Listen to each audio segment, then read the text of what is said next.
ওকে, এখন যে ভিডিওটা নিয়ে কথা বলবো সেটা হচ্ছে ট্রান্সফরমেশন অথবা changing sentence affirmative two negative. তো অ্যাফার্মেটিভ টু নেগেটিভের আমি এখানে 9টা রুলস নিয়ে আলোচনা করেছি। ওই 9টা রুলস এখন আমি ডিসকাস করব। প্রথম রুল, সর্বপ্রথমে বুঝতে হবে অ্যাসার্টিভ সেন্টেন্স আর নেগেটিভ সেন্টেন্সের মধ্যে চেঞ্জিং সেন্টেন্সটা কি। অ্যাফার্মেটিভ সেন্টেন্স হলো যেই সেন্টেন্সটা হ্যাঁ বোধক বা পজিটিভ কিছু বলছে, আর নেগেটিভ হচ্ছে যেটা না বোধক অথবা যেটা নেগেটিভ কিছু বলছে, সেটা হচ্ছে নেগেটিভ। তো আমাদেরকে চেঞ্জিং সেন্টেন্স বা ট্রান্সফরমেশন অফ সেন্টেন্স মানে হচ্ছে আমরা ওই সেন্টেন্সটার অর্থটাকে আনচেঞ্জড রাখবো বা অর্থটা পরিবর্তিত হবে না, কিন্তু সেন্টেন্সের যে ইন্টারনাল স্ট্রাকচার সেটা পরিবর্তিত হবে। তো প্রথমে আমরা দেখি রুল 1। সো রুল 1-এ আমরা দেখতে পারি অ্যাফার্মেটিভ সেন্টেন্সে যদি অনলি থাকে, তো আমরা নর্মালি এই রুলটা ইউজুয়ালি দেখে থাকবো যে অ্যাফার্মেটিভ সেন্টেন্সে হচ্ছে আমাদের অনলি থাকতে পারে। তো যদি অনলি থাকে, এরপরে এই অনলি এর পরে যদি ব্যক্তি থাকে, তাহলে এটা নেগেটিভ করার জন্য নান বাট ব্যবহৃত হবে। আর অনলি এর পরে যদি বস্তু থাকে, তখন নেগেটিভে নাথিং বাট হবে। এবং অনলি এর পরে যদি কোনো নাম্বার বা সংখ্যা থাকে, তখন হবে নট মোর দ্যান। এবার আমরা একটা এক্সাম্পল দেখি। অ্যাফার্মেটিভে আছে only he can do the সাম।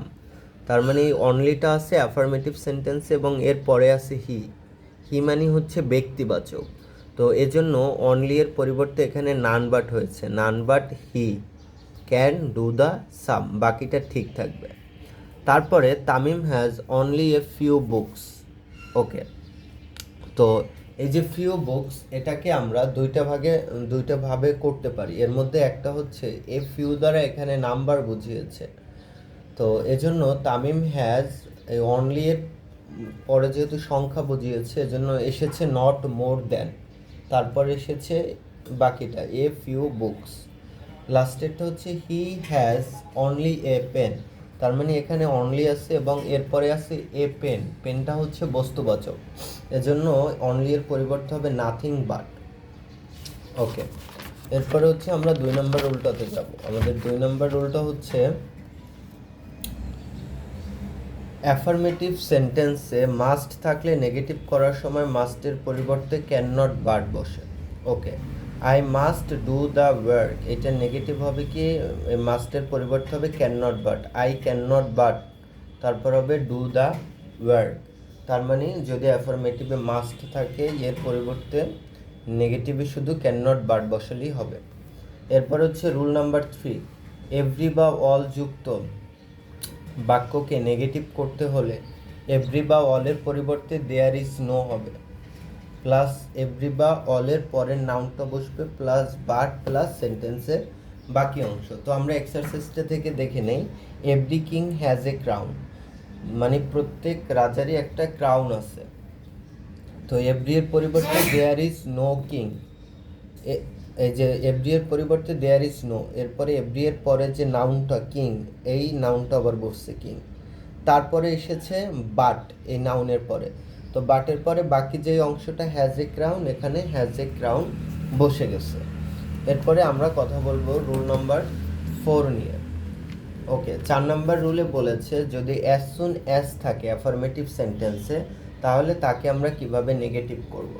তো অ্যাজ সুন অ্যাজের পরিবর্তে আমরা হচ্ছে নো সুনার হ্যাড বসাবো, প্লাস সেন্টেন্সের সাবজেক্ট বসবে, প্লাস V3 বসবে, প্লাস ওই সেন্টেন্সের বাকি অংশ, প্লাস দেন প্লাস দ্বিতীয় সেন্টেন্স। ওকে, তো as soon as he saw me he ran away. তো এখানে অ্যাজ সুন অ্যাজের পরিবর্তে হবে no sooner had. Okay, no sooner হ্যাডের পরে হি স মি, এটা হবে হি, তারপরে হবে এই যে হি এর পরে যে ভার্বটা থাকবে সেটার V3, এখানে আছে স মানে পাস্ট ফর্ম, এটার V3 হবে পাস্ট পার্টিসিপল, সিন হবে সিন মি, এতটুকু আগে বুঝতে হবে। নো সুনার হ্যাড, যেহেতু এখানে হ্যাড আছে এজন্য হি এর পরে V3 হবে, এজন্য অ্যাজ সুন অ্যাজের পরিবর্তে নো সুনার হ্যাড, তারপরে হি, তারপরে সটা হয়েছে সিন। ওকে, মি, কমা পর্যন্ত। কমাটা আর হবে না, কমার পরিবর্তে একটা দেন দিতে হবে, দেনের পরে বাকি সেন্টেন্সটা।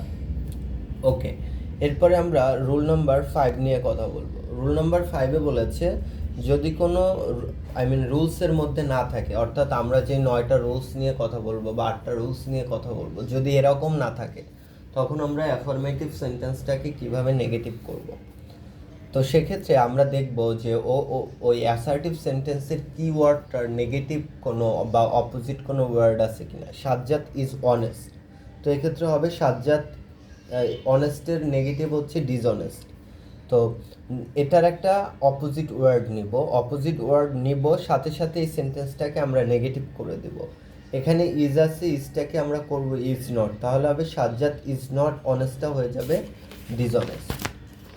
ওকে, এরপরে হচ্ছে আমরা নেক্সট রুলটা আমরা দেখব। সো নেক্সট রুলটা হচ্ছে অলওয়েজ যুক্ত অ্যাফার্মেটিভ সেন্টেন্সকে নেগেটিভ করতে হলে আমরা কিভাবে করব। তো আমরা সর্বপ্রথম এখানে দেখি অলওয়েজ যুক্ত কি আছে। করতে হলে অলওয়েজের পরিবর্তে নেভার এবং অ্যাফার্মেটিভ সেন্টেন্সের কিওয়ার্ডটির অ্যান্টোনিম হবে।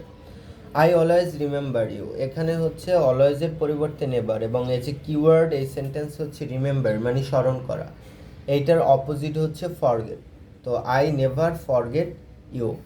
ওকে, এরপরে আমরা দেখি রুল নাম্বার 7। রুল নাম্বার 7-এ বলেছে যে অ্যাফার্মেটিভ সেন্টেন্সে যদি এ লিটেল থাকে তাহলে নেগেটিভ করার সময় এ লিটেলের পরিবর্তে নট মাছ হবে, এবং অ্যাফার্মেটিভ সেন্টেন্সে যদি মাছ থাকে তাহলে নেগেটিভে হবে not a legal, not a little. আর যদি অ্যাসার্টিভে মেনি থাকে তাহলে হবে নট এ ফিউ। তো আমরা একটা এক্সাম্পল দেখি, I have a little sugar. তো যেহেতু এই অ্যাফার্মেটিভ সেন্টেন্সে এ লিটেল আছে, এজন্য আই হ্যাভ নট মাস, এ লিটেলের পরিবর্তে শুধুমাত্র নট মাস বসিয়েছি, নট মাস সুগার। ওকে, এবার হচ্ছে আমরা 8 নম্বর রুলটা নিয়ে কথা বলবো।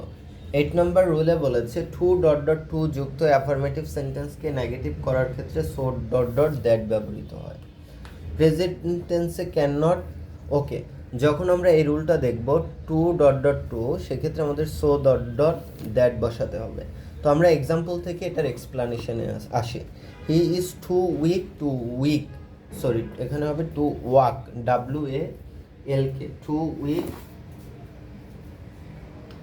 To walk.